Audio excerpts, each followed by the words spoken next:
भद्रं कर्णेभिः शृणुयाम देवाः भद्रं पश्येमाक्षभिर्यजत्राः स्थिरैरङ्गैस्तुष्टवागंशस्तनूभिः विषेम देवहितं यदायुः स्वस्ति न इन्द्रो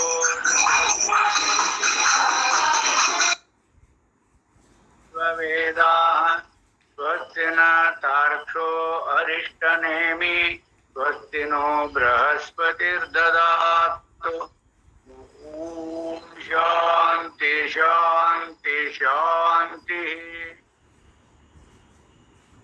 श्रुतिस्मृतिपुराणानाम् आलयं करुणालयं नमामि भगवत्पादं शङ्करं लोकशङ्करं शङ्करं शङ्कराचार्यं केशवं बादरायणं सूत्रभाष्यकृतौ वन्दे भगवन्तौ पुनः पुनः।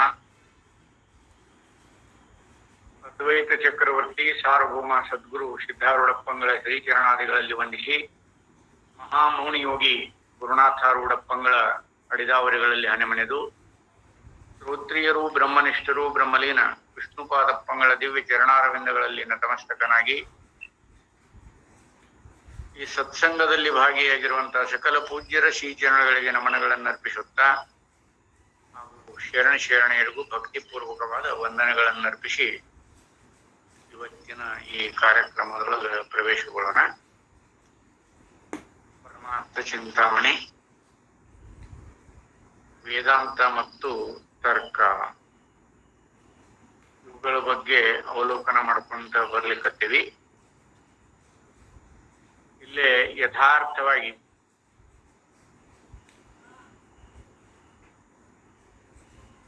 ಇವತ್ತಿನ ವಿಷಯ ಯಾವುದು ಅಂದ್ರೆ ಶ್ರುತ್ಯರ್ಥಕ್ಕೆ ಶಾಸ್ತ್ರಜ್ಞರ ತರ್ಕವನ್ನು ಉಪಯೋಗಿಸಿಕೊಳ್ಳುವುದೇ ಉತ್ತಮ ಎಂದು ಕೆಲವರಿಗೆ ತೋರಿ ಬರುವರು. ಏನಂದ್ರೆ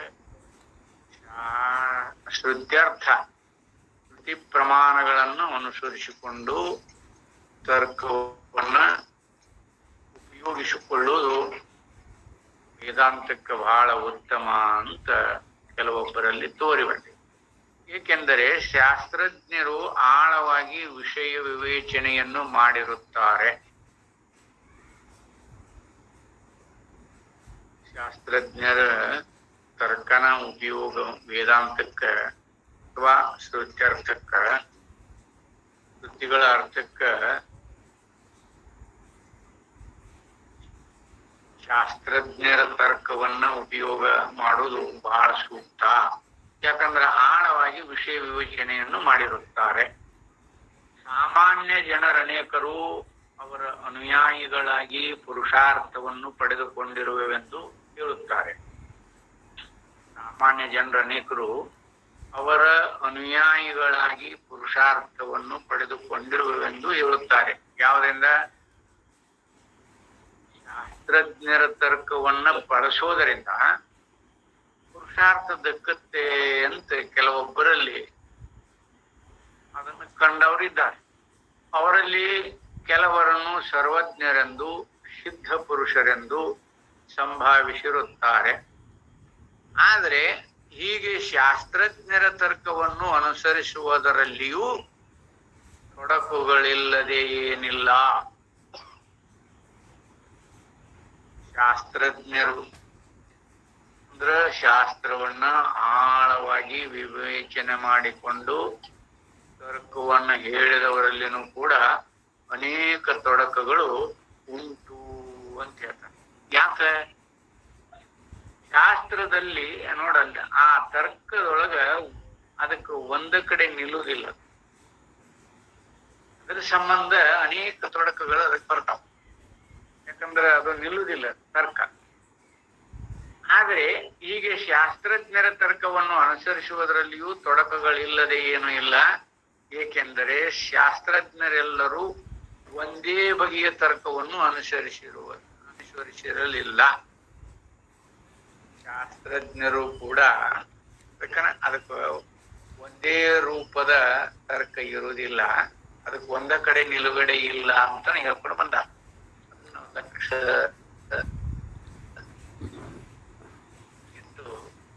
ತರ್ಕವನ್ನು ಹೇಗ ಅನುಸರಿಸಬೇಕು ಅನ್ನೋದು ಶಂಕರರ ಅಭಿಪ್ರಾಯದಂತೆ. ಅನುಭವಾಂಗ ತರ್ಕವನ್ನು ಮಾತ್ರ ಬಳಸಿಕೊಳ್ರಿ, ಶಾಸ್ತ್ರ ಹೇಳುತ್ತೆ ಇಲ್ಲಂತಲ್ಲ. ನೋಡಿ, ಸಾಂಖ್ಯರ ತರ್ಕ, ವೈಶೇಷಿಕರ ತರ್ಕ, ಅವರು ಶಾಸ್ತ್ರಜ್ಞರ ತಾನೆ. ಅವು ಒಂದೇ ಬಗೆಯ ತರ್ಕವನ್ನು ಅನುಸರಿಸಿಲ್ಲ. ಸಾಂಖ್ಯರ ತರ್ಕ, ವೈಶೇಷಿಕರ ತರ್ಕ ಇವುಗಳು ಪರಸ್ಪರವಾಗಿ ಅತ್ಯಂತ ವಿರುದ್ಧವಾಗಿರುತ್ತವೆ.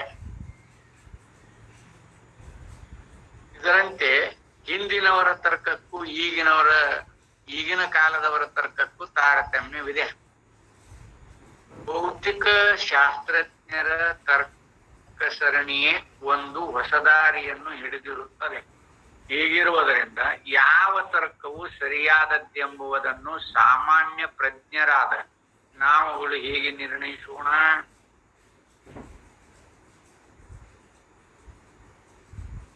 ಒಬ್ಬೊಬ್ಬ ಶಾಸ್ತ್ರಜ್ಞರ ತರ್ಕ ಒಂದೊಂದು ಹೊಸ ಹೊಸ ದಾರಿಗಳನ್ನ ತೋರಿಸ್ತಾವ. ಅದಕ್ಕೆ ಯಾರ ತರ್ಕ ಯೋಗ್ಯ ಅಂತ ಹಿಡಿಯೋನು ಸಾಮಾನ್ಯರಿಗೆ ಇದು ಗೊಂದಲ ರೂಪವಾಗಿರುವಂತ ಸಂದರ್ಭ. ಅವರವರ ಶಾಸ್ತ್ರ ಪ್ರವರ್ತಕರನ್ನು ಅವರವರು ಸರ್ವಜ್ಞರೆಂದು, ಸಿದ್ಧ ಪುರುಷರೆಂದು ಬಗೆಯುತ್ತಾರೆ. ಆ ಶಾಸ್ತ್ರ ಪ್ರವರ್ತಕರು ನಮ್ಮ ತರ್ಕವನ್ನು ಅನುಸರಿಸಿಕೊಂಡು ಅನೇಕ ಜನ ಸರ್ವಜ್ಞರಾಗ್ಯಾರ, ಮತ್ತ ಸಿದ್ಧ ಪುರುಷರಾಗ್ಯಾರ ಅಂತ ಹೇಳ್ತಾರ. ಆದ್ರೂ ಕೂಡ ಕಿಂಚಿಜ್ಞರು, ಯಾವ ಸಿದ್ಧಿಯೂ ಇಲ್ಲದವರು. ಆದ ನಾವು ಯಾರನ್ನು ಅನುಸರಿಸುವುದು? ನಮ್ಗ ತರ್ಕನೂ ಗೊತ್ತಿಲ್ಲ, ಶಾಸ್ತ್ರ ಮಾತ್ರ ಹೇಳುತ್ತೆ, ಅದನ್ನು ಅನುಸರಿಸಿಕೊಂಡು ಬಂದಿರುವಂತ ವ್ಯಕ್ತಿಗಳು. ನಮ್ಗೆ ತರ್ಕಶಾಸ್ತ್ರ ಗೊತ್ತಿಲ್ಲ, ನಾವು ಸಾಮಾನ್ಯರು, ಕಿಂಚಿಜ್ಞರು, ಯಾವ ಸಿದ್ಧಿಯೂ ಇಲ್ಲದವರು. ಆಗ ನಾವು ಯಾರನ್ನು ಅನುಸರಿಸುವುದು? ತರ್ಕವು ನಿಲುಗಡೆ ಇಲ್ಲದ್ದಾಗಿದೆ. ತರ್ಕ ಒಂದ ರೂಪದೊಳಗೆ ನಿಲುಗಡೆಯಾಗಿ ನಿಂತಿಲ್ಲ. ಅದು ಬೇರೆ ಬೇರೆ ರೂಪದೊಳಗೆ ವಿಷಯಾದಿಗಳನ್ನ ಆಕಾರ ಮಾಡಿ ತೋರಿಸುತ್ತೆ. ದರ್ಶನಗಳು ಭಿನ್ನ ಭಿನ್ನವಾಗಿವೆ. ಇಂಥವನೊಬ್ಬ ಋಷಿಯ ಮತವನ್ನೇ ನಾವು ಪ್ರಮಾಣವೆಂದು ಗಣಿಸಬೇಕು ಎಂಬುದಕ್ಕೆ ಯಾವ ನಿರ್ಣಾಯಕ ಸಾಧನವೂ ದೊರಕಿಲ್ಲ. ಇಂಥ ಒಬ್ಬ ಋಷಿಗಳನ್ನು ಅನುಸರಿಸಿಕೊಂಡು ನಾವು ಸಾಧನ ಮಾಡಬೇಕು ಅಂತ ನಿರ್ಣಯಾತ್ಮಕವಾಗಿ ಎಲ್ಲಿನೂ ಇದ್ದುಕೊಂಡಿಲ್ಲ. ಹೀಗಿರುವಲ್ಲಿ ಯಾವ ತರ್ಕವನ್ನು ಅವಲಂಬಿಸೋಣ ಎಂಬ ಪ್ರಶ್ನೆಯು ಆಪ್ತ ವಚನವನ್ನು ಅವಲಂಬಿಸಿದವರಿಗೂ ಹಾಗೆಯೇ ಉಳಿದುಕೊಳ್ಳುತ್ತದೆ. ಶಾಸ್ತ್ರಜ್ಞರ ತರ್ಕ ವಿಶೇಷ ರೂಪವಾಗಿನೇ ಇರುತ್ತೆ, ಏನಿಲ್ಲ ಅಂತಲ್ಲ. ಆದ್ರೆ ಅದು ಯಾವ ರೂಪದಿಂದ ಒಡಗೂಡೈತಿ ಅಂತ ನೋಡ್ಕೋಬೇಕಾದಾಗ ನಮಗ ಅದರೊಳಗ ನಿಲುಗಡೆ ಅಥವಾ ನಿರ್ಣಯ ಮಾಡಲಿಕ್ಕೆ ಆಗದಷ್ಟು ಮೊದಲ ರೂಪದೊಳಗ ಆ ತರ್ಕ ವಿಷಯ ರಾಶಿಯನ್ನ ಪ್ರತಿಪಾದನೆ ಮಾಡುತ್ತೆ. ನಾವು ಯಾವ್ದನ್ನ ಹಿಡಿಯೋವಾಗ ಅದಕ್ಕ ಇಲ್ಲೇ ಯಥಾರ್ಥ. ಆದರೆ ತೃತೀಯ ಅರ್ಥವನ್ನು ಮನಗಾಣುವುದಕ್ಕೆ ಬೇಕಾದ ತರ್ಕವನ್ನು ನಾವೇ ಈಗ ಹೊಸದಾಗಿ ಗೊತ್ತುಪಡಿಸಬೇಕಾಗಿರುವುದಿಲ್ಲ. ನಾವ ಯಾವ್ದಾದ್ರು ನೋಡಲ್ಲೇ ಶಾಸ್ತ್ರಜ್ಞರ ತರ್ಕ ತಾವ ಹುಟ್ಟು ಹಾಕೊಂಡಿರ್ತಾರ, ಶಾಸ್ತ್ರ ತರ್ಕ. ಆದ್ರೆ ಇಲ್ಲಿ ಶ್ರುತಿ ಹೇಳುವ ತರ್ಕ ನಾವೇನು ಹೊಸದಾಗಿ ಹುಡುಕಬೇಕಾದದ್ದಿಲ್ಲ.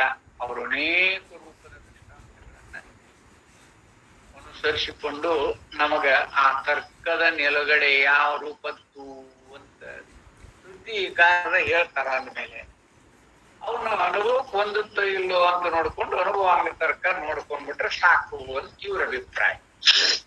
ಏಕೆಂದರೆ ಶ್ರುತಿಯೇ ತನ್ನ ಅಭಿಪ್ರಾಯವನ್ನು ವಿಶದಗೊಳಿಸುವುದಕ್ಕಾಗಿ ಕೆಲವು ತರ್ಕಗಳನ್ನು ಉದಾಹರಿಸಿರುತ್ತದೆ. ಶ್ರುತಿಯು ಹೇಳುವುದರ ತತ್ವವನ್ನು ನಿರ್ಣಯಿಸುವುದಕ್ಕೆ ಶ್ರುತಿಯು ನಮ್ಮ ಮುಂದಿಟ್ಟಿರುವ ಜಾತಿಯ ತರ್ಕವನ್ನು ಅನುಸರಿಸಬೇಕೆಂಬುದು ಸರ್ವಗ್ರಾಹ್ಯವಾಗಿರಬೇಕಲ್ಲವೇ? ಯುಕ್ತಿ ಹೇಳುವಂತ ಈ ತರ್ಕ, ಅದನ್ನು ನಾವು ಹೇಗೆ ಹಿಡಿಬೇಕು? ಅದಕ್ಕೆ ಆ ತರ್ಕದ ವೈಶಿಷ್ಟ್ಯವು ಯಾವುದು? ಇದನ್ನು ನಾವು ಮೊದಲು ಕೊಂಡುಕೊಳ್ಳುವುದಕ್ಕೆ ಯತ್ನಿಸಬೇಕು. ಯುಕ್ತಿ ಹೇಳುವ ವಿಷಯವು ನಮ್ಮೆಲ್ಲರ ಆತ್ಮನೇ ಆಗಿ ಇಲ್ಲಿಯೇ ಈಗಲೇ ಅನುಭವಕ್ಕೆ ಬರತಕ್ಕದ್ದಾಗಿದೆ ಎಂದು ಆಗಲೇ ಹೇಳಿರುತ್ತೇವಷ್ಟೇ. ಯುಕ್ತಿ ನೋಡಿ, ತರ್ಕಬದ್ಧವಾಗಿ ಏನ್ ಹೇಳ್ತದೋ, ನಮ್ಮೆಲ್ಲರ ಆತ್ಮನೇ ಆಗಿ ಇಲ್ಲಿಯೇ ಈಗಲೇ ಅನುಭವಕ್ಕೆ ಬರತಕ್ಕದ್ದಾಗಿದೆ ಎಂದು ಆಗಲೇ ಹೇಳಿರುತ್ತೇವಷ್ಟೇ. ಈ ಕಾರಣದಿಂದ ಶ್ರುತಿ ಸಮ್ಮತವಾದ ತರ್ಕವೆಂದರೆ ಆ ಅನುಭವಕ್ಕೆ ಅಂಗವಾಗಿರುವ ತರ್ಕವಾಗಿರಬೇಕೆಂದು ಏರ್ಪಡುತ್ತದೆ. ಯಾಕಂದರೆ ಶ್ರುತಿ ಸಮ್ಮತವಾಗಿರುವಂತಹ ತರ್ಕವನ್ನ ಅನುಭವಕ್ಕೆ ಅನುಸರಿಸಿಕೊಂಡು ನೋಡಿಕೊಳ್ಳುವುದನ್ನ ಯುಕ್ತಿ ಯೋಗ್ಯ ಅಂತ ಅವರ ಅಭಿಪ್ರಾಯ. ಆದರೆ ಶ್ರುತಿಯಲ್ಲಿ ಕೊಟ್ಟಿರುವ ತರ್ಕ ಮತ್ತು ದೃಷ್ಟಾಂತ ಇವುಗಳ ಸ್ವಭಾವವನ್ನು ತಿಳಿಸುವುದಕ್ಕೆ ಇಲ್ಲಿ ಒಂದೆರಡು ಉದಾಹರಣೆಗಳನ್ನು ಕೊಡಬಹುದು. ಅವರು ಉದಾಹರಣೆ ಕೊಟ್ಟು ಹೇಳ್ತಾರೆ, ಯಾವುದೊಂದನ್ನು ತಿಳಿದರೆ ಮಿಕ್ಕದ್ದೆಲ್ಲವನ್ನು ತಿಳಿದಂತೆ ಆಗುವುದು ಅದೇ ಪರಮಾರ್ಥವು ಎಂಬುದನ್ನು ಸ್ಫುಟಗೊಳಿಸುವುದಕ್ಕೆ ಶ್ರುತಿಯಲ್ಲಿ ಕೆಲವು ದೃಷ್ಟಾಂತಗಳನ್ನು ಕೊಟ್ಟಿರುತ್ತದೆ. ತರ್ಕ ಪ್ರಧಾನವಾಗಿ ಕೆಲವೊಂದು ದೃಷ್ಟಾಂತಗಳನ್ನು, ಏನು ಒಂದನ್ನು ತಿಳಿದ್ರೆ ಎಲ್ಲವನ್ನ ತಿಳಿದಂಗಾಗತ್ತೆ ಅಂತ ಶ್ರುತಿ ಪ್ರಮಾಣದ ಇದೆ. ಅದು ಯಾವುದು ಅನ್ನೋದಕ್ಕ ನಮ್ಮಂತಕರಣಕ್ಕೆ ಅನುಸರಿಸೋದಕ್ಕ ಕೆಲವೊಂದು ತರ್ಕ ರೂಪದೊಳಗ ದೃಷ್ಟಾಂತಗಳನ್ನು ಕೊಟ್ಟ. ಮಣ್ಣನ್ನು ಅರಿತುಕೊಂಡರೆ ಮಣ್ಣಿನಿಂದಾಗಿರುವ ಮಡಿಕೆ, ಕುಡಿಕೆ, ಶ್ರಾವ್ಯ ಮುಂತಾದವುಗಳೆಲ್ಲವನ್ನು ಅರಿತಂತೆ ಆಗುವುದು. ಚಿನ್ನವನ್ನು ಅರಿತುಕೊಂಡರೆ ಚಿನ್ನದಿಂದಾಗಿರುವ ಕಡಗ, ಕಿರೀಟ ಮುಂತಾದದ್ದೆಲ್ಲವನ್ನು ಅರಿತಂತೆ ಆಗುವುದು. ಕಬ್ಬಿಣವನ್ನು ಅರಿತುಕೊಂಡರೆ ಅದರಿಂದಾಗಿರುವ ಉಳಿ, ಬಾಚಿ, ಕುಡುಗೋಲು ಮುಂತಾದದ್ದೆಲ್ಲವನ್ನು ಅರಿತಂತೆ ಆಗುವುದು ಅಲ್ಲವೇ? ಇದರಂತೆ ಪರಮಾತ್ಮನನ್ನು ಅರಿತುಕೊಂಡರೆ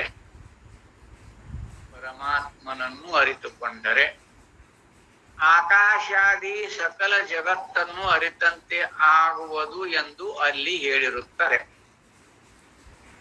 ಯಾವುದನ್ನು ಯಾವುದರ ಕಾರ್ಯವೆಂದು, ಇದು ಬಹಳ ಮಹತ್ವ ನೋಡಿ, ಯಾವುದನ್ನು ಯಾವುದರ ಕಾರ್ಯವೆಂದು ವ್ಯವಹರಿಸುವೆವೋ ಆ ಕಾರ್ಯವು ಆ ಕಾರಣ ವಸ್ತುವಿಗಿಂತ ಬೇರೆಯಾಗಿರುವ ಸ್ವತಂತ್ರ ವಸ್ತುವಾಗಿರುವುದಿಲ್ಲ ಎಂಬುದು ಈ ದೃಷ್ಟಾಂತದಲ್ಲಿ ವಿವಕ್ಷಿತವಾಗಿರುವ ವಿಷಯವು.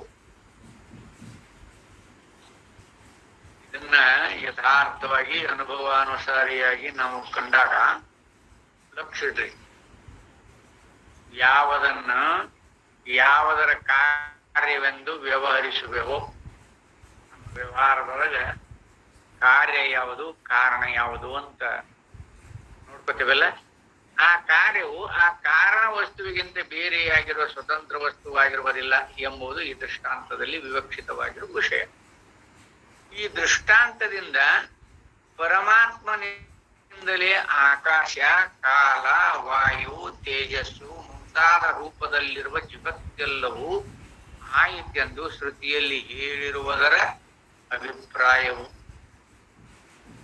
ಪರಮಾತ್ಮನಿಂದಲೇ ಆಕಾಶ, ಕಾಲ, ವಾಯು, ತೇಜಸ್ಸು ಮುಂತಾದ ರೂಪದಲ್ಲಿರುವ ಜಗತ್ತೆಲ್ಲವೂ ಆಯಿತೆಂದು ಶ್ರುತಿಯಲ್ಲಿ ಹೇಳಿರುವುದರ ಅಭಿಪ್ರಾಯವು.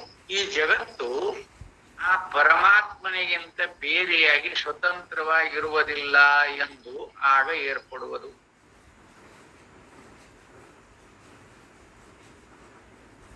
ಅನೇಕ ಸಾರಿ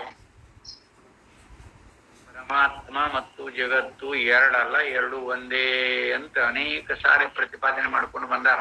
ಅದನ್ನೇನಿಲ್ಲಿ ಪ್ರತಿಪಾದನೆ ಮಾಡುವ ಅವಶ್ಯಕತೆ ಇಲ್ಲ. ಆದರೆ ಈ ಶ್ರುತಿಯನ್ನು ನಾವು ಆಶ್ರಯಿಸಿದರೆ ಆದರೆ ಇಂಥ ಬೇರೆಯ ಲೌಕಿಕ ದೃಷ್ಟಾಂತಗಳನ್ನು ಉದಾಹರಿಸಿಕೊಂಡು ಕಾರ್ಯವು ತನ್ನ ಕಾರಣಕ್ಕಿಂತ ಬೇರೆಯಲ್ಲ ಎಂಬ ತರ್ಕವನ್ನು ಏರ್ಪಡಿಸಿಕೊಳ್ಳುವುದಕ್ಕೆ ಬರುತ್ತದೆ. ಯಾವುದೇ ಕಾರ್ಯ ಕಾರಣವನ್ನ ಹೊರತುಪಡಿಸಿ ಇರ್ಲಿಕ್ಕೆ ಸಾಧ್ಯನೇ ಇಲ್ಲ. ಅಂದ್ರೆ ಈ ಜಗತ್ತು ಬ್ರಹ್ಮನಿಂದ ನಾವು ಹುಟ್ಟುಕೊಂಡೈತಿ, ಬ್ರಹ್ಮನ ಕಾರಣ ಅಂತ ನಾವು ತರ್ಕಬದ್ಧವಾಗಿ ವಿವೇಕ ಮಾಡಿದ್ರೆ ಇದೆಲ್ಲವೂ ಬ್ರಹ್ಮ ಸ್ವರೂಪನ ಕಾರ್ಯ, ಎಲ್ಲವೂ ಕಾರಣಕ್ಕಿಂತ ಭಿನ್ನ ಅಲ್ಲ. ಈ ಸೂತ್ರ ಮರೆಯುವಂತಿಲ್ಲ. ಯಾವ ಕಾರ್ಯ ಆದರೂ ಕೂಡ ಕಾರಣಕ್ಕಿಂತ ಭಿನ್ನವಾಗಿ ಎಲ್ಲಿನೂ ಕಂಡು ಬಂದದ್ದಿಲ್ಲ. ಇದು ಸೂತ್ರ. ಇದಕ್ಕನುಸರಿಸಿಕೊಂಡು ಇಲ್ಲೇ ಕಾರಣಕ್ಕಿಂತ ಬೇರೆಯಲ್ಲ ಎಂಬ ತರ್ಕವನ್ನು ಏರ್ಪಡಿಸಿಕೊಳ್ಳುವುದಕ್ಕೆ ಬರುತ್ತದೆ. ಇಷ್ಟೇ ಅಲ್ಲ, ಜಗತ್ತು ಬ್ರಹ್ಮಕ್ಕಿಂತ ಅತ್ಯಂತ ವಿಲಕ್ಷಣ ಸ್ವಭಾವವುಳ್ಳದ್ದೆಂದು ತೋರಿದರೂ, ಬ್ರಹ್ಮಕ್ಕಿಂತ ವಿಲಕ್ಷಣ ರೂಪದೊಳಗ ತೋರಿದ್ದರೂ ಕೂಡ ಪರಮಾತ್ಮನಿಗಿಂತ ಎಂದಿಗೂ ಬೇರೆಯಾಗಿರುವ ಸ್ವತಂತ್ರ ವಸ್ತುವಲ್ಲ. ಇದನ್ನ ಅನುಭವದೊಳಗ ಅರಿವು ಒಂದನ್ನ ನಾವು ಹೊರತ್ರ ಈ ಇಡೀ ಬ್ರಹ್ಮಾಂಡವೆಲ್ಲವನ್ನು ಅರಿತಂತೆ ಆಗತ್ತೆ ಅಂತ ಶ್ವೇತಕೇತುವಿಗೆ ಉದ್ದಾಲಕ ಮಹರ್ಷಿಗಳು ತಿಳ್ಕೊಂಡು ಬಂದದ್ದು ಗೊತ್ತವ. ಎಲ್ಲರ ಅನುಭವದೊಳಗು ನಾಗ ಅರಿವು ಒಂದನ್ನು ಅರಿತ್ರ. ಆ ಅರಿವನ್ನ ಯಾವ್ದ್ರಿಂದ ಅರಿತೀರಿ? ಅರಿವನ್ನ ಅರಿತ್ರ ನೋಡ, ತರ್ಕ ಪ್ರಧಾನವಾಗಿ ನೋಡಲ್ಲ ಅದಕ್ಕೆ ಹೇಳೋದು. ಅರಿವನ್ನು ಒಂದನ್ನ ಅರಿತರ ಇಡೀ ಬ್ರಹ್ಮಾಂಡವೆಲ್ಲವನ್ನ ಅರಿತಂತೆ ಆಗುವುದು ಅಂತ ಉದ್ದಾಲಕ ಮಹರ್ಷಿಗಳು ಹೇಳಿದರು. ಅರಿವನ್ನ ಏನ್ ಇಂದ್ರಿಯಗಳಿಂದ ಅರಿತಿರೋ, ಅಂತಃಕರಣಾದಿಗಳಿಂದ ಅರಿತಿರೋ, ಯಾವ್ದ್ರಿಂದ ಅರಿತೀರಿ? ಮನ, ಬುದ್ಧಿ, ಚಿತ್ತ, ಪ್ರಮಾತೃ ಇವುಗಳಿಂದ ಯಾವುದಕ್ಕಾದ್ರೂ ಅದು ವಿಷಯ ಆಗತ್ತಾ? ಆಗೋದಿಲ್ಲ. ಮತ್ತ ಅದನ್ನ ಅರಿಯೋದು ಹೆಂಗ? ಅದಕ್ಕನ ಶಂಕರರು ಅನುಭವಾಂಗ ತರ್ಕ ಬಳಸ್ಕೊಳ್ರಿ ಅಂತ ಹೇಳ್ತಾರೆ. ಅದು ತುಂಬಾ ಸುಲಭ. ವಸ್ತುತಂತ್ರ, ಕರ್ತೃತಂತ್ರ ಇದೆ. ಆ ವಸ್ತುತಂತ್ರವನ್ನ ಅದಕ್ಕೆ ಅನ್ವಯ ವ್ಯತಿರೇಕ ಮಾಡ್ಕೊಂಡು ನೋಡ್ಕೊಳ್ರಿ ಅಂತ ಹೇಳ್ತಾರ. ಅನೇಕ ರೂಪದಿಂದ ಒಡಗೂಡಿ ಅನುಭವದೊಳಗೆ ಯಾಗದ ನೋಡು ಆಗರವನ್ನ ಅನುಭವ ಮಾಡ್ಕೊಂಡು ಅದನ್ನ ವಿಷಯೀಕರಿಸಿಕೊಂಡು ಅರಿಬೇಡಿ. ಅರಿವನ್ನ ಎಂದೂ ಅರಿವು ವಿಷಯ ಆಗ್ಲಿಕ್ಕೆ ಸಾಧ್ಯನೇ ಇಲ್ಲ. ಯಾಕ? ನಮ್ಮ ಸ್ವರೂಪ ಅದ. ನಮ್ಮ ಸ್ವರೂಪ ಅಲ್ಲದು. ಆ ಸ್ವರೂಪವನ್ನ ಯಾವ್ದಾದ್ರೂ ಇಂದ್ರಿಯಾದಿಗಳಿಂದ ಅರಿಲಿಕ್ಕೆ ಬರುತ್ತಾ? ಕಣ್ಣಿಗೆ ಕಣ್ಣಿನೊಳಗಿರುವಂತ ಕೆಂಪು ರೇಖೆಯನ್ನ ಅಥವಾ ಕಣ್ಣು ಕೆಂಪಾಗಿರುವುದನ್ನ ಆ ಕಣ್ಣಿಗೆ ನೋಡ್ಕೊಳಕ್ ಬರುವುದೇ ಇಲ್ಲ. ಯಾಕ? ಕಣ್ಣಿನ ಸ್ವರೂಪ ಅದ ಕೆಂಪು ರೇಖೆ ಇದ್ದಿರೋದು. ನಿನ್ನ ಕಣ್ಣಿನೊಳಗೆ ಎಂಥದ್ದೊಂದು ಕೆಂಪು ರೇಖೆ ಐತೆಲ್ಲೋ ಅಂತಂದ್ರ ಅಂತಾನ ಅಲ್ವಾ? ಅದನ್ನ ನೋಡ್ಕೊಳಿಕ್ ಆಗೋದಿಲ್ಲ. ವಿಷಯ ರೂಪ ಮಾಡಿಕೊಂಡ ಅದಕ್ಕೆ ಕಣ್ಣಿಗೆ ಅರಿಲಿಕ್ಕೆ ಬರೋದಿಲ್ಲ. ಅದಕ್ಕೆ ಅನುಭವ ಎಂಬ ಸಾಧನ ಬೇಕಲ್ಲ. ಅಲ್ಲಿ ಮಿರರ್, ಕನ್ನಡಿ ಅಂತ ಕರಿತೇವ. ಇಲ್ಲಿ ಅನುಭವ ರೂಪದಿಂದ ನೋಡ್ಕೊಳಿಕ್ ಬರ್ತದೆ. ಅರಿವನ್ನ ಅನುಭವ ಮಾಡಾಕ್ ಬರುತ್ತೆ. ಅನುಭವ ಹೇಗ್ ಮಾಡ್ಕೋತೀರಿ ನೋಡು? ವಸ್ತುಗಳನ್ನ ಅರಿತೀರಿ ನೀವು. ವಸ್ತುಗಳನ್ನ ಅರಿತೀವಿ ನಾವು. ವಸ್ತುಗಳನ್ನ ಈಗ ಸಕ್ಕರೆ ಅಥವಾ ಬೆಲ್ಲ, ಹುಣಸೆ ಹಣ್ಣು ಆ ವಸ್ತು ರೂಪದೊಳಗೆ ಇರ್ತದ. ಸಕ್ಕರೆ ಅಂದ್ರೆ ಹಳಕಾಗಿ ಅತ್ಯಂತ ಶುಭ್ರವಾಗಿ ಇರುತ್ತೆ. ಆ ವಸ್ತು ಗೊತ್ತಾಗ್ತದ. ಆ ಶಬ್ದ ಸಕ್ಕರೆ ಅನ್ನೋದೊಂದು ಶಬ್ದ. ಆ ವಸ್ತುವಿನ ಜ್ಞಾನನೂ ಆಗ್ತದೆ. ನಮ್ಗೆ ಬೆಲ್ಲದ ಜ್ಞಾನನೂ ಆಗ್ತದೆ. ಆದ್ರೆ ಆ ಸಿಹಿ ಅನ್ನೋದರ ಜ್ಞಾನ ಹೇಗಾಗ್ತದ? ಅದಕ್ಕೆ ಸ್ವರೂಪ ಅಂತ. ಅದು ಸ್ವರೂಪ ಯಾವ್ದ್ರ ಸ್ವರೂಪದು? ಹಾಲು ಮಧುರತ್ವದ ಸ್ವರೂಪ, ಮೊಸರು ಹುಳಿಯ ಸ್ವರೂಪ. ನೋಡೋದ ಸ್ವರೂಪ. ಆ ಸ್ವರೂಪ ಯಾವುದರಿಂದ ನೋಡ್ಕೊತೀರಿ ನೀವು? ಅದರ ಸ್ವರೂಪಗಳನ್ನ ಅನುಭವ ಮಾಡಿದಾಗ ಸಕ್ರೆ ಬಾಯ ಹಾಕೊಂಡಾಗ ಗೊತ್ತಾಗತ್ತಲ್ಲ, ನಿಮ್ಗೆ ಅನುಭವ ಮಾಡ್ತೀರಿ. ಸಕ್ರೆ ಅಂದ್ರೆ ಹಿಂಗೆ ಇರ್ತದೆ, ಸಿಹಿ ರೂಪದೊಳಗೆ ಇರ್ತದೆ, ಸಿಹಿ ಹುಳಿ ಇರ್ತದೆ ಅಲ್ವಾ? ಇದು ಅನುಭವ. ಹಾಗ ಅರಿವನ್ನ ಅನುಭವ ಮಾಡಕ್ ಬರ್ಬೇಕು.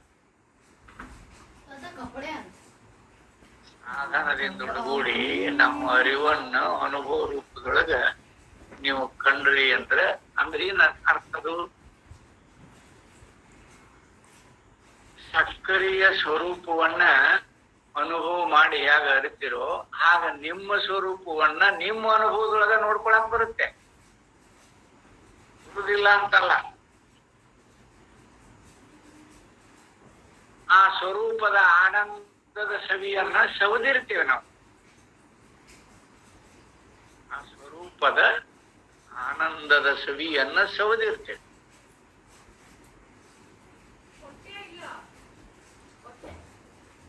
ಯಾರಿಗೆ ವ್ಯವಹಾರದೊಳಗನು ಯಂತ್ರದೊಳಗನು ಅರಿಲಿಕ್ಕಾಗತ್ತೆ, ಸ್ವಪ್ನದೊಳಗೂ ಅರಿಲಿಕ್ಕಾಗತ್ತೆ. ಅದನ್ನ ನಿದ್ರೆಯೊಳಗಂತೂ ಸಹ್ಯಸೆ. ಅಲ್ಲೇ ತಾನಾಗಿರುವಾಗ ಆ ಆನಂದದ ರೂಪ ನೋಡಿ, ಯಾವುದೊಂದು ಇಲ್ಲದೆ ಇರುವಾಗ, ಯಾವುದು ಈ ಉಪಾಧಿಗಳ ಹಂಗಿಲ್ಲದೆ ಇರುವಾಗ ಆನಂದದ ಅನುಭವ ಅಲ್ಲೇ ಸೌದಿರ್ತೇವೆ. ಅದನ್ನ ಅನುಭವ ಮಾಡಿರ್ತೇವೆ. ಎದ್ದ ಮೇಲೆ ಬಹಳ ಆನಂದ ರೂಪವಾಗಿ ನಿಂತಿರ್ತೀರಿ, ಬಹಳ ಚಲೋ ಆತ್ಮ ನಿಂತಿ, ಬಹಳ ಸಂಪತ್ತು ಅಂತೀವಿ ನಾವು ಉತ್ತರ ಕರ್ನಾಟಕದ. ಬಹಳ ಆನಂದ ಇತ್ರಿ ನಿದ್ದೆ ಒಳಗ ಅಲ್ವಾ? ನಿದ್ರೆಗೆ ಭಂಗ ಬರುವಂತಹ ವಿಷಯಾದಿಗಳು ಯಾವ ಇರ್ಲಿಲ್ಲ, ಬಹಳ ಆನಂದ ರೂಪವಾಗಿ ನಿದ್ದೆ ಆಯ್ತು ಅಂತ ಹೇಳ್ತೀವಿ. ಅದು ಸುಸುಪ್ತಾವಸ್ಥೆಯೊಳಗ. ಕೆಲವೊಂದು ವಿಷಯಾದಿಗಳಿಂದ ಆನಂದ ಆಗ್ತದೆ, ಕೆಲವೊಂದು ವಿಷಯಾದಿಗಳಿಂದ. ಇದು ನೋಡಿ, ಅವನು ಒಬ್ಬ ವಿದ್ಯಾರ್ಥಿ PUC ಸೆಕೆಂಡ್ ಇಯರು, ಏನೋ ಒಳ್ಳೆ ಹುಡುಗನೇ. ಆದ್ರೆ ಅಷ್ಟಿಗೆ ಅವ ತನ್ನ ಗುರಿ ನಾ ಇಂಥದ್ದನ್ನು ಸಾಧನೆ ಮಾಡ್ತೀನಿ ಅಂತ ಅವ ಕಂಡಿರ್ಲಿಲ್ಲ. ಆದ್ರೂ ಹುಡುಗ ಚುರುಕಿದ್ದ. ಅವ ಇಡೀ ಕರ್ನಾಟಕ ಸ್ಟೇಟಿಗೆನ ಫಸ್ಟ್ ರ್ಯಾಂಕ್ ಬಂದ ಅಂದ್ರೆ ಅವಾಗ ಆಗುವ ಆನಂದ ಅದನ್ನ ಹ್ಯಾಗ ಅನುಭವ ಮಾಡಿದವ? ಅದನ್ನ ಅನುಭವ ಮಾಡಿದಾಗ ಆನಂದ ಗೊತ್ತಾಗಿತ್ತು ಆ ವಿಷಯ, ಅಥವಾ ಅನುಭವ ಮಾಡದನ ಆನಂದ ಆಗಿತ್ತು? ವಿಷಯಾದಿಗಳನ್ನು ಕೂಡ ಅನುಭವ ರೂಪದೊಳಗೂ ಅನುಭವಿಸಿದಾಗ ಆನಂದ ಆಗಿದೆ. ಅದನ್ನ ನಾವು ಯಥಾರ್ಥವಾಗಿ ಬರೀ ನಿದ್ರೆಯೊಳಗಷ್ಟ ಆನಂದ ಸ್ವರೂಪ ಇಲ್ಲ.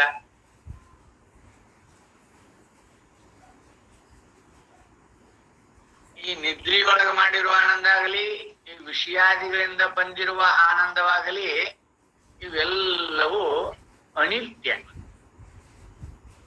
ರಿಸಲ್ಟ್ ಬಂದಾಗ ಅವಾಗ ಆನಂದ ಆಗಿರ್ತದೆ. ಒಬ್ಬ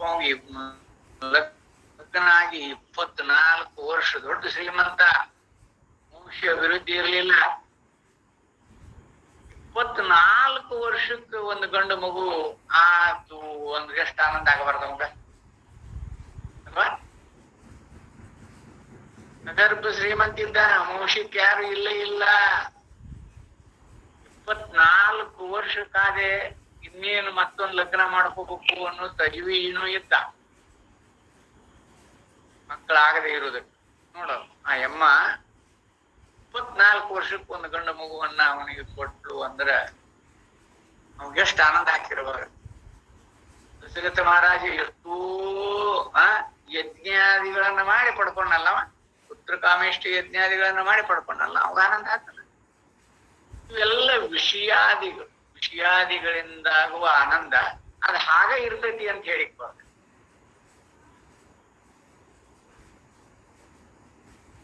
ಆದ್ರೆ ಒಮ್ಮೆ ನೀವು ಅರಿವಿನ ಅಥವಾ ಆತ್ಮನ ಆನಂದವನ್ನ ಸ್ವರೂಪವನ್ನ ಅನುಭವ ಮಾಡಿದ್ರಿ ಅಂದ್ರ ನಿಮಗ ಬ್ರಹ್ಮಾಂಡದೊಳಗಾಗುವ ಯಾವ ಘಟನಾದಿಗಳಾಗಲಿ ಆಶ್ಚರ್ಯಕರವಾಗಿರುವಂತಹದ್ದು ಯಾವ ಉಳಿದಿರುತ್ತಿಲ್ಲ. ರ್ಯಾಂಕ್ ಬಂದ್ರು ಅವಾಗ ಆಶ್ಚರ್ಯ ಆಗೋದಿಲ್ಲ, ಯಥಾವತ್ತಿರ್ತಾನ.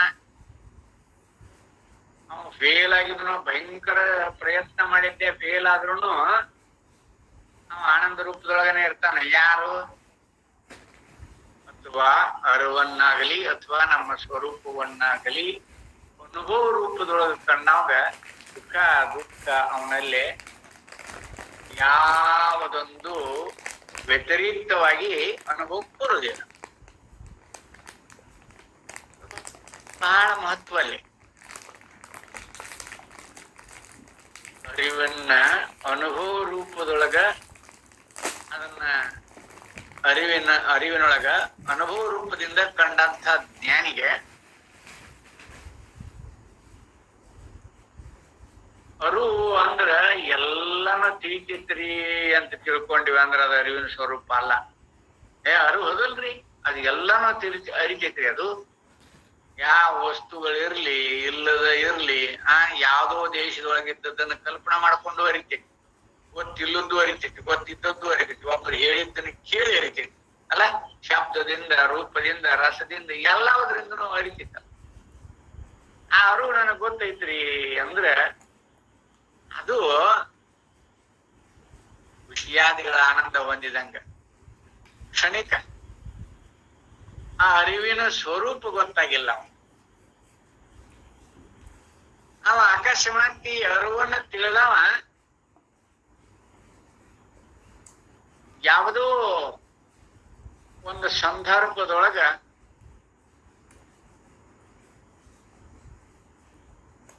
ಇಬ್ರು ಗೆಳೆಯರು ಹೊರಟಿರ್ತಾರ. ಮಾರ್ಗ ತಪ್ಪಿ ಕಾಡಿನೊಳಗ ಪ್ರವೇಶ ಆಗಿ ಇಲ್ಲಿ ನಡುವೆ ಅದು ಹೋಗ್ಬಿಟ್ರ ಅನುಕೂಲ ಆಗ್ತತಿ ಅಂತ ಬಂದಿರ್ತಾರ. ಹೊರತು ಮುಳುಗಿಬಿಟ್ಟಿರ್ತಾರ. ಶಾರ್ಟ್ ಕಟ್ ಆಕತಿ ಅಂತ ಬಂದಿರ್ತಾರೆ ಇಬ್ರು ಗೆಳೆಯರು.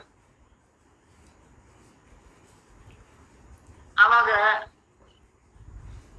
ಅವ್ರಿಬ್ರು ಮಾರ್ಗ ಮಧ್ಯದೊಳಗ ನೋಡಲ್ಲಿ ಮಾರ್ಗ ತಪ್ಪಿ ಕಾಡಿನೊಳಗೆ ಹೋಗ್ಬಿಡ್ತಾರ. ಬೇಟೆಗಾರರ ಕೈಯಾಗಿ ಸಿಗ್ತಾರ. ಅವ್ರು ತಮ್ಮ ದೇವತೆಗೆ ಬಲಿ ಕೊಡೋನು ಚಲೋ ಅದ ಹುಡುಗರು ಅಂತೇಳಿ ಹಿಡ್ಕೊಂಡು ಹೋಗ್ಬಿಡ್ತಾರ. ಅನೇಕ ದೃಷ್ಟಾಂತಗಳು ನೋಡ. ಆ ಘಟನಾದಿಗಳು ಬಂದ್ರೂ ಕೂಡ ಅರಿವಿನ ಅನುಭವ ಅಥವಾ ಸ್ವರೂಪದೊಳಗೆ ನಿಂತಂತ ಜ್ಞಾನಿಗೆ ಯಾವ ದುಃಖಾದಿಗಳು ಆಗೋದಿಲ್ಲ.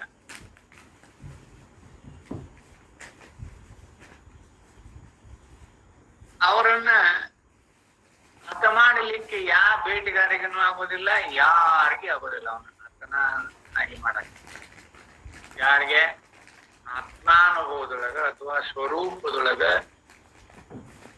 ಅನುಭವಾನುಸಾರಿಯಾಗಿ ಕಂಡು ನಿಂತಂತವ್ ಅದನ್ನ ತಿಳಿದಾಗ ದುಃಖ ಆಗತ್ತೆ. ಅಯ್ಯೋ ನಾವು 1 ಕಿಲೋಮೀಟರ್ ದೂರ ಆದ್ರೂ ಚಿಂತಿಲ್ಲ, ಹಿಂಗಾದ್ ಬರ್ಬೇಕಾಗಿತ್ತಲ್ಲೋ ಅಂತ ಈಗ ಒದ್ದಾಡ. ಅದಕ್ಕ ಅವ ತಿಳಿದವ ಆ ಅನುಭವದೊಳಗೆ ನಿಂತವ ಯಾವ ದುಃಖಾದಿಗಳು ಅವಾಗ ಅದ ಕಂಡ ಬರೋದಿಲ್ಲ. ನೋಡ ಅವಾಗ ಹೆಂಗ ಅನುಭವಕ್ಕ ಸ್ವರೂಪದ ಅನುಭವ ಮಾಡ್ಕೊಂಡವ ಹೆಂಗಿರ್ತಾನ. ಇದಕ್ಕೆ ಅನೇಕ ದೃಷ್ಟಾಂತಗಳನ್ನ ಲೌಕಿಕ ದೃಷ್ಟಾಂತಗಳನ್ನ ಕೊಡ್ತಾರ, ಇಲ್ಲಂತಲ್ಲ. ಆದ್ರೆ ಜಗತ್ತು ಬ್ರಹ್ಮಕ್ಕಿಂತ ಅತ್ಯಂತ ವಿಲಕ್ಷಣ ಸ್ವಭಾವವುಳ್ಳತ್ತೆಂದು ತೋರಿದರು. ಜಗತ್ತು ಬೇರೆ ಬೇರೆ ಬೇರೆ ಬೇರೆ ರೂಪದಾಗ ತೋರ್ತೈತಲ್ಲ. ನದಿ, ಬೆಟ್ಟ, ಗುಡ್ಡ, ಗಿಡ, ಮರ, ಬಳ್ಳಿ, ಪ್ರಾಣಿ, ಪಕ್ಷಿ ಎಲ್ಲ ರೂಪದೊಳಗೂ ತೋರುತ್ತದೆಲ್ಲ ಬ್ರಹ್ಮಣ.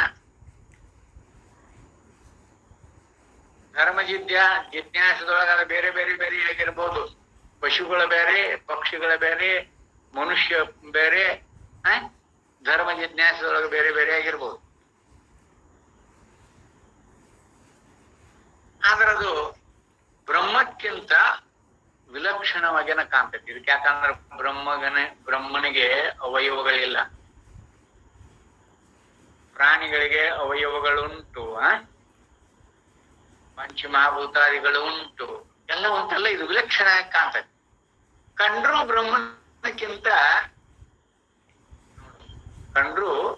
ಬ್ರಹ್ಮನಕ್ಕಿಂತ ಅಥವಾ ಪರಮಾತ್ಮನಿಗಿಂತ ಎಂದಿಗೂ ಬೇರೆಯಾಗಿರುವ ಸ್ವತಂತ್ರ ವಸ್ತು ಅಲ್ಲ.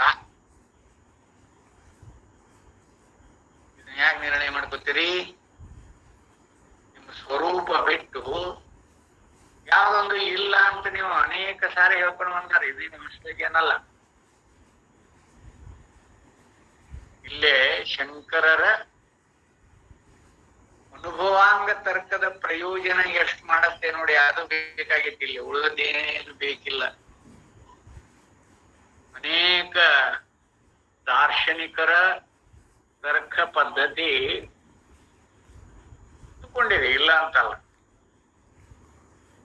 ಆದ್ರೆ ಅವುಗಳನ್ನ ತಿಳಿಯುವುದಕ್ಕಿಂತ ಅನುಭವ ರೂಪದೊಳಗೆ ಕಂಡುಕೊಳ್ಳುವುದು ದಾರ್ಶನಿಕರ ತರ್ಕರಾಗಲಿ, ಅದನ್ನ ನಿಮ್ಮ ಅನುಭವಕ್ಕೆ ಸರಿಯಾಗಿ ಹೊಂದಿಸಿಕೊಂಡು ನೋಡುವ ಅನುಭವಾಂಗ ತರ್ಕ ಶಂಕರ ಏನು ಬೋಧನೆ ಮಾಡ್ಯಾರ ಅದನ್ನ ಹಿಡಿದ್ರ ನೋಡಿ ಹೆಂಗ್ ಹೇಳ್ತಾರ ಅವರು. ಜಗತ್ತು ಬ್ರಹ್ಮಕ್ಕಿಂತ ಅತ್ಯಂತ ವಿಲಕ್ಷಣ ಸ್ವಭಾವವುಳ್ಳದ್ದೆಂದು ತೋರಿದರು, ಅದು ಎಂದೂ ಪರಮಾತ್ಮನಿಗಿಂತ ಬೇರೆಯಾಗಿರುವ ಸ್ವತಂತ್ರ ವಸ್ತು ಅಲ್ಲ. ಇದನ್ನ ಅನೇಕ ಸಾರಿ ಹೇಳ್ಕೊಂಡು ಬಂದ. ಭಗವದ್ಗೀತೆಯೊಳಗ ನಾಶತೋ ವಿದ್ಯತೆ ಭಾವೋ ನ ಭಾವೋ ವಿದ್ಯತೆ ಸತಃ ಅಂತ ಹೇಳ್ಬಿಟ್ಟು, ಅಸತ್ತಿಗೆ ಇರುವಿಕೆ ಇಲ್ಲ. ಈಗ ನಮಗೆ ತೋರ್ತೈತಿ ಅಲ್ಲ, ಇದೆಲ್ಲ ಅಸತ್ಯ, ಇದು ಯಾವುದು ಸತ್ಯ ಅಲ್ಲ. ಸತ್ತಿಗೆ ವಿಷಯವಾಗಿ ತೋರುವುದೆಲ್ಲವೂ ಅಸತ್ಯ. ಆದ್ರೆ ನಮ್ಮ ಸತ್ತು ಇಲ್ಲ ಅಂತ ಹೇಳಕ್ಕಾಗುತ್ತೆ. ಯಾರಿಗಾದ್ರೂ ಬರ್ತದೆ ನಮ್ಮ ಸತ್ತು ಇಲ್ಲ ಅಂತ ಹೇಳಿಕ್ಕಾಗೋದಿಲ್ಲ. ಅದಕ್ಕೆ ಇಲ್ಲದಿರುವಿಕೆ ಇಲ್ಲ, ಅದು ಯಾವಾಗಲೂ ಇರುವಂತಹದ್ದು. ಇಲ್ಲಿ ತೋರುವಾಗ ಇದು ವಿಲಕ್ಷಣವಾಗಿ ತೋರ್ತದೆ ಅಷ್ಟ. ಬ್ರಹ್ಮಕ್ಕಿಂತ ಇದು ತೋರುವಾಗ ವಿಲಕ್ಷಣವಾಗಿ ತೋರ್ತದೆ. ಆ ಬ್ರಹ್ಮ ಹೆಂಗದ ನೋಡ, ಹಾಗ ಅವನ್ ರೂಪದಂಗ ತೋರುವುದಿಲ್ಲ. ಮಣ್ಯರ ಭಗವದ್ಗೀತೆಯೊಳಗೆ ಹೇಳುವ ಮುಂದ ವ್ಯಕ್ತ ಅವ್ಯಕ್ತಾದೀನಿ, ಎಲ್ಲಾ ಭೂತಗಳು ಅವ್ಯಕ್ತದ ಸ್ವರೂಪದಿಂದ ಒಡಗೂಡನೆ ಇದ್ದುಕೊಂಡ ಅನ್ನೋದನ್ನ ಹೇಳ್ಕೊಂಡು ಬಂದ. ಅದು ನೆನಪಿರಬಹುದು. ಎಲ್ಲಾ ಭೂತಾದಿಗಳು ಅವ್ಯಕ್ತದಿಂದನ ಉತ್ಪತ್ತಿ ಆಗ್ಯಾವ, ಅವ್ಯಕ್ತದಂಗನ ಅದಾವ. ಯಾವ್ದ ವಸ್ತು ಸಿದ್ಧ ಆಗ್ಬೇಕಾದ್ರೆ ನಿಮಗೆ ಅವ್ಯಕ್ತದಿಂದೊಡಗೂಡೇನ ಸಿದ್ಧ ಆಗ್ಯದ. ಇಂದ್ರಿಯಗಳಿರ್ಲಿ, ಅಂತಃಕರಣಾದಿಗಳಿರ್ಲಿ, ಇವೆಲ್ಲ ಅವ್ಯಕ್ತನೇ, ಯಾವ ಪ್ರತ್ಯಕ್ಷ ಗೋಚರ ಅಲ್ಲ. ತನ್ಮಾತ್ರೆಗಳು ಅಂತ ಕರೀತಾರೆ. ತನ್ಮಾತ್ರೆ, ಅಂತಃಕರಣ, ಆಭಾಸ, ಇವೆಲ್ಲ ಯಾವ್ದಾದ್ರೂ ವ್ಯಕ್ತವಾಗಿ ಕಂಡದ್ದೈತೇನ ಅನ್ಬೋದು. ನಿಮ್ಮ ಆಭಾಸ ಹೋಗ್ಲಿ, ಅಜ್ಞಾನ ಅಂತ ಕರೆದಿರಲ್ಲ, ಈ ಅಜ್ಞಾನರ ನೋಡಲ್ಲ, ಆಭಾಸ ಅಜ್ಞಾನ ಅದರ ಯಾರಿಗಾರ ಪ್ರತ್ಯಕ್ಷ ಕಂಡದ್ದೇನ ಅಜ್ಞಾನ ವಸ್ತು ರೂಪದೊಳಗೆ. ಕುರ್ಚಿ, ಟೇಬಲ್ಲು, ಫ್ಯಾನು, ಲೈಟು ಅವು ಇವು ಕಾಣ್ತಾವಲ್ಲ, ಹಾಗೂ ವಸ್ತು ರೂಪದೊಳಗೆ ಕಂಡದ್ದೇನದು ಅವ್ಯಕ್ತ. ಅವ್ಯಕ್ತದಿಂದ ಅಜ್ಞಾನ ನಿರ್ಣಯ ಮಾಡ್ಕೋತೀವಿ, ಅವ್ಯಕ್ತದಿಂದನೇ ಈ ಭೂತಾದಿಗಳನ್ನು ನಿರ್ಣಯ ಮಾಡ್ಕೋತೀವಿ. ನೋಡಿ ಯಾಕದ ಅವ್ಯಕ್ತವನ್ನು ಬಿಟ್ರೆ ಅವಕ್ಕೆ ಅಸ್ತಿತ್ವನೇ ಇಲ್ಲ. ಅವ್ಯಕ್ತಾದಿ ನಿಧನಾನೇನ ನೋಡಲಿ ತತ್ರಕ ಪರಿದೇವನ ಅಂತ ಹೇಳ್ಕೊತ ಬಂದಾರ. ಅವ್ಯಕ್ತದೊಳಗನೆ ಇರುವುದು ಇದು, ಅವ್ಯಕ್ತದೊಳಗನೆ ನಾವು ಹೋಗಿ ಲೀನ್ ಆಗೋದು. ಅದಕ್ಕ ಇಲ್ಲಿ ಅವ್ರ ದೃಷ್ಟಾಂತ ಇನ್ನೊಂದು ಬಹಳ ಮಾರ್ಮಿಕವಾಗಿ ಕೊಟ್ಟಾರ.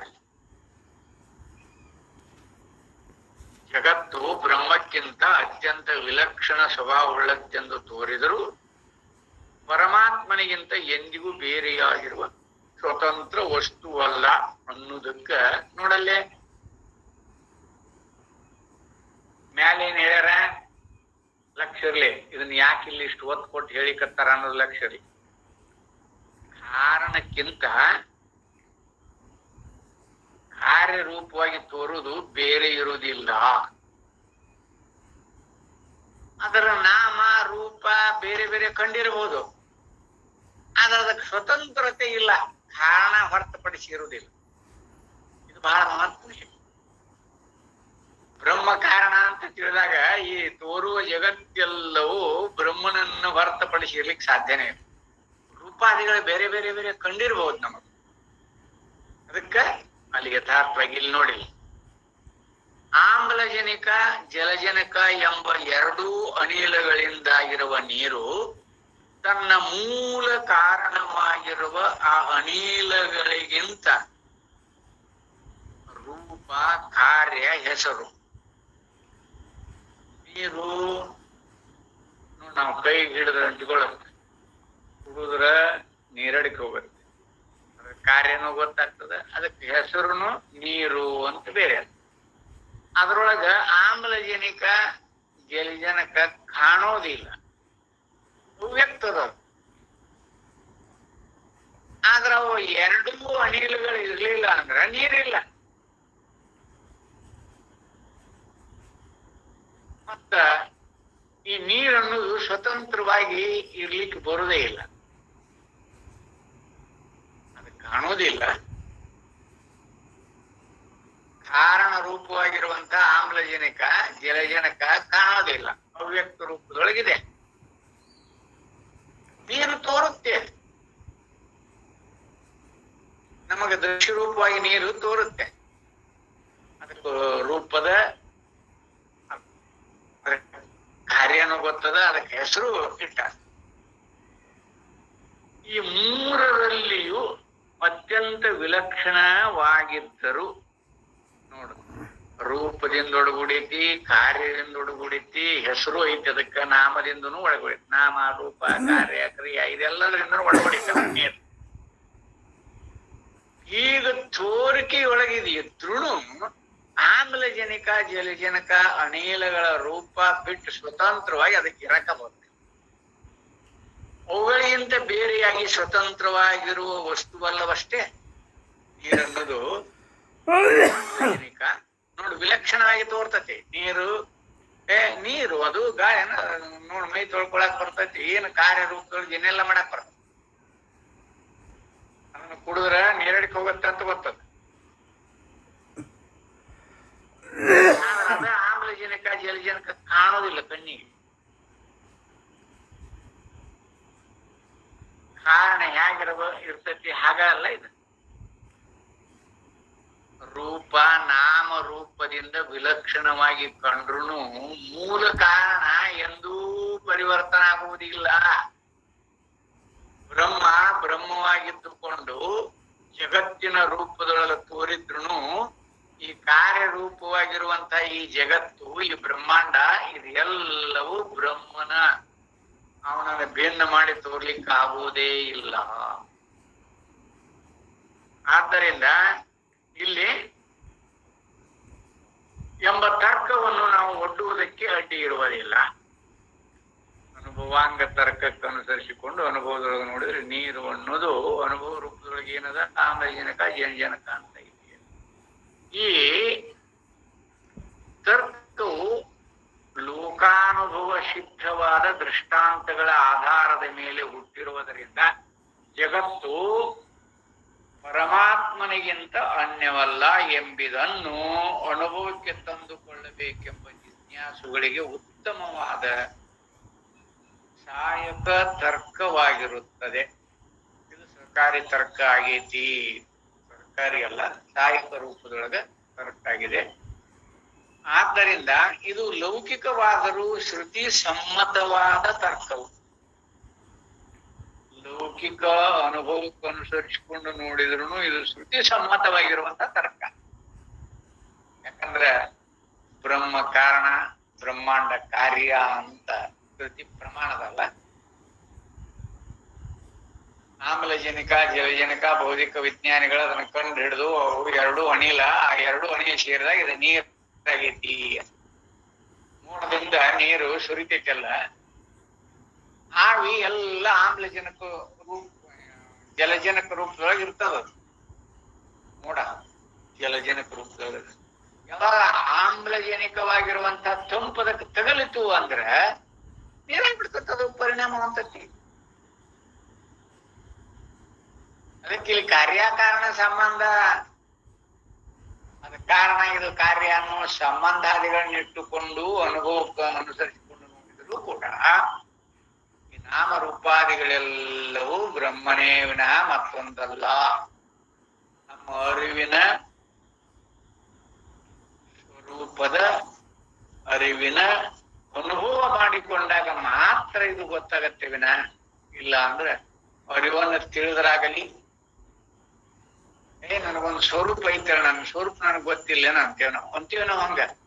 ನನ್ನ ಸ್ವರೂಪ ನನಗ್ ಗೊತ್ತಿಲ್ಲೇನ, ಸ್ವರೂಪ ನಮ್ಮ ಸ್ವಭಾವ ಅಂತ ತಿಳ್ಕೊಂಡ್ಬಿಡ್ತೀವಿ. ವ್ಯವಹಾರ ಗೊತ್ತಿಲ್ಲ ನನ್ನ ಸ್ವಭಾವ ಹೆಂಗ, ನಿನಗ್ ಗೊತ್ತಿಲ್ಲ ನನ್ನ ಸ್ವಭಾವ ಅಂತ ಅರ್ಥ ನೋಡಿ. ವ್ಯವಹಾರದಾಗ ವಹಿಸ್ಬಿಡ್ತೀವಿ ನಮ್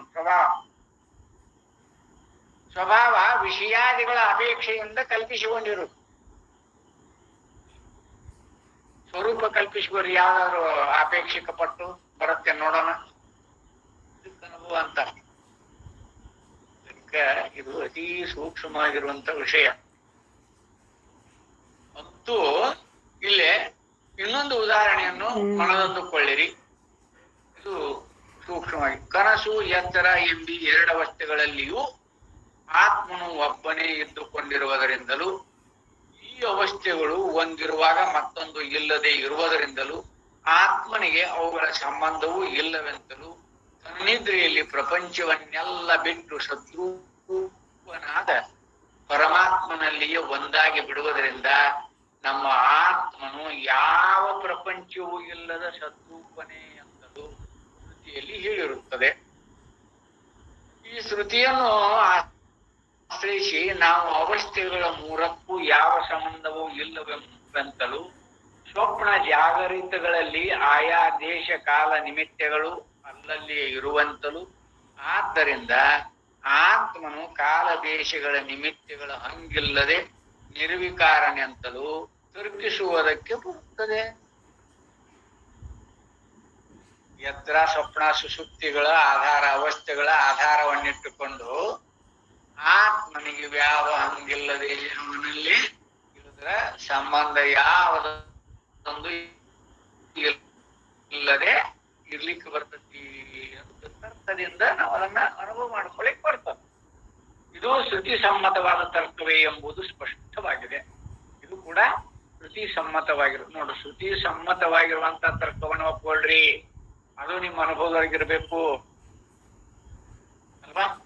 ಅದಕ್ಕ ಈ ರೂಪದೊಳಗೆ ಹೇಳ್ತಾರ. ಹೀಗೆ ಶ್ರುತಿಯಲ್ಲಿ ಆತ್ಮನ ಅನುಭವಕ್ಕೆ ಅಂಗವಾಗಿ ಬಗೆ ಬಗೆಯ ಯುಕ್ತಿಗಳನ್ನು ಉಪಯೋಗಿಸಿರುವುದು ಕಂಡು ಬರುತ್ತದೆ. ಈ ಯುಕ್ತಿಗಳ ಬಲದಿಂದಲೂ ಇವುಗಳ ಬೆನ್ನು ಹಿಡಿದು ನಾವು ಕಲ್ಪಿಸಬಹುದಾದ ಹೊಸ ಯುಕ್ತಿಗಳು ಶ್ರುತಿ ಸಮ್ಮತವಾದ ಸತ್ತರ್ಕಗಳೆನಿಸುವವು. ಆ ತರ್ಕಗಳನ್ನು ಅವಲಂಬಿಸಿ ಶ್ರುತಿಗೆ ಸಮ್ಮತವಾದ ಅರ್ಥವನ್ನೇ ಸ್ವೀಕರಿಸುವುದು ಶ್ರವಣ ಮನನಗಳೆಂಬ ಉಪಾಯಗಳಿಗೆ ಫಲವು. ವಾಕ್ಯಾರ್ಥವನ್ನು ನಿರ್ಧರಿಸುವುದು ಶ್ರುತಿ ಸಮ್ಮತವಾದ ಪಕ್ಷವನ್ನೇ ಆಶ್ರಯಿಸುವುದು. ಇವುಗಳೇ ನಮ್ಮನ್ನು ಸಂಸಾರದ ಕತ್ತಲೆಯಿಂದ ಮುಕ್ತಿಯ ನಿತ್ಯ ಪ್ರಕಾಶಕ್ಕೆ ಒಯ್ಯುವ ಸಾಧನಗಳಾಗಿರುವವು. ಇವನ್ನ ಅನುಭವಾಂಗ ತರ್ಕದಿಂದ ನೋಡಿಕೊಂಡ್ರ ಇದೆಲ್ಲವೂ ಗೊತ್ತಾಗತ್ತೆ ಅನ್ನುವಂತ ಮಾತನ್ನ ಹೇಳ್ತಾರ. ಇನ್ನ ಮುಂದಿನ ಪೇರ ದೊಡ್ಡದ ವಿವೇಕ ಮಾಡೋಣ ಅಂತ ಹೇಳುತ್ತಾ ಈ 4 ವಾಕ್ ಪುಷ್ಪಾದಿಗಳನ್ನು ಸದ್ಗುರುಚರಣ ಕರ್ಪಿಸಿ ಇವತ್ತಿನ ಈ ಉಪನ್ಯಾಸಕ್ಕೆ ವಿದಾಯ ಹೇಳುತ್ತೇನೆ. ಹರಿ ಓಂ ತತ್ಸತ್.